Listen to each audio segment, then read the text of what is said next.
மானம் ஈனம் சூடு சோனை இல்லாத லட்சக்கணக்கான விவசாயிகளின் போராட்டத்தை கண்டுகொள்ளாமல் புத்தாட்டம் போட்டுக் கொண்டிருக்கின்ற மத்திய அமைச்சரைக்கு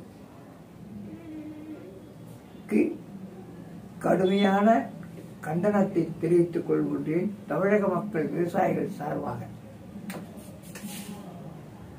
இந்த கொள்ளைக்காரர்கள் மதவெறிகள் காரணமாக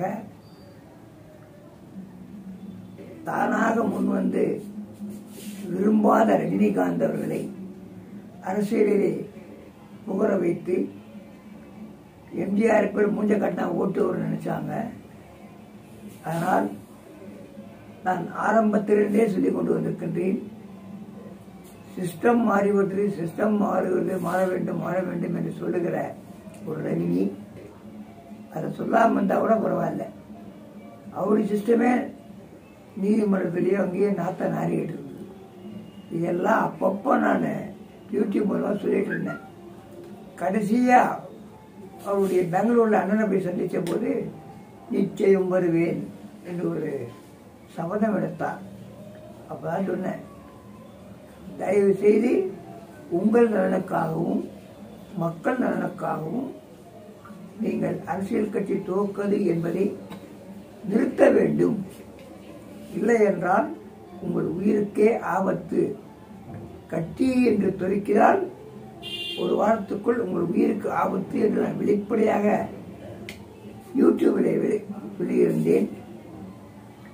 அதையெல்லாம் அவர் ஓரளவுக்கு கேள்விப்பட்டிருந்ததால் நேற்றைய தினமே நிரந்தர அரசியல் சாயத்தை வெளிச்சமாக்கிவிட்டார், வரமாட்டேன் என்று.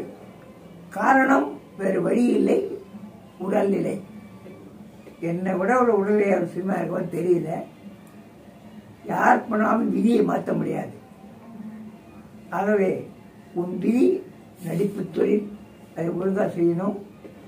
எல்லாத்துக்கும் மேல நீங்கள் செய்திருக்கிற தவறு உங்களுக்கு தமிழக ரசிகர்களால் தான் பெருமை. சூப்பர் ஸ்டார் ஆனீங்க. அதை நினைவில் கொள்ளாமல் பிஜேபிக்காரன் தள்ளி விட்டு ஒருத்தர அர்ஜுன் என்பவரை ஒருங்கிணைப்பாக்கி தமிழ்நாட்டுக்கு உதவாத காங்கிரஸ் கிட்ட ஒதுக்கப்பட்ட தமிழறிமணியனின் ஒரு பொறுப்பாளராக போட்டு ஏதோ உங்கள் மக்கள் மன்றத்திலே யாருமே உங்களுக்கு சப்போர்ட் என்ற மாதிரி ஒரு மாயை உருவாக்கினீர்கள். அதை நீங்கள் உருவாக்கி சொல்ல மாட்டேன். உங்களுடைய அழுத்தத்தின் காரணமாக, காய் வீழ்ச்சிக்காரர் நரேந்திர மோடி கட்சியின் காரணமாக, வெற்றிவேல் முருகன் காரணமாக செய்தீர்கள். ஆனால் நல்லபடியாக இந்த இளைஞரின் வாக்கை கேட்டு நீங்கள் இனிமேல் அரசியலுக்கு வரமாட்டேன் என்று அறிவித்திருப்பது அதை கடைபிடியுங்கள். உங்களுக்கும் நல்லது, உங்கள் குடும்பத்துக்கும் நல்லது, மக்களுக்கும் நல்லது. குறிப்பாக உங்களை நம்பிக்கொண்டிருக்கின்ற ரசிகர்களுக்கும் நல்ல ஒரு வழிகாட்டியாக இருக்க வேண்டும்.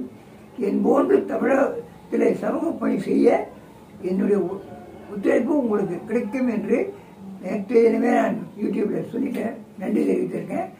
மீண்டும் ஒரு முறை ரஜினி, இனிமேல் மனம் மாறக்கூடாது. சாவா வாழ்வா சாவா என்ற நிலையை எட்டி விட்டீர்கள், முடிவெடுத்து விட்டீர்கள். மீண்டும் நீங்கள் தவறான முடிவுக்கு போக வேண்டாம், யார் நிர்பந்தப்படுத்தினாலும் என்பதை வருத்தத்தோடு தெரிவித்துக் கொண்டு, உங்கள் செயல் பாராட்டத்தக்கது, மதிக்கத்தக்கது. மக்களுக்கு பணி செய்ய பதவி இல்லை என்று நான் சொன்னதை நிரூபித்து காட்டியதற்காக என் சார்பாகவும், பேக்பேஜ் மீடியா சார்பாகவும், தமிழக மக்கள் சார்பாகவும், குறிப்பாக இந்திய மக்களின் சார்பாகவும் காய் வெற்றிக்காரின் தோலை உரித்து காட்டியதற்கு நன்றி, நன்றி, நன்றி, நன்றி. வணக்கம்.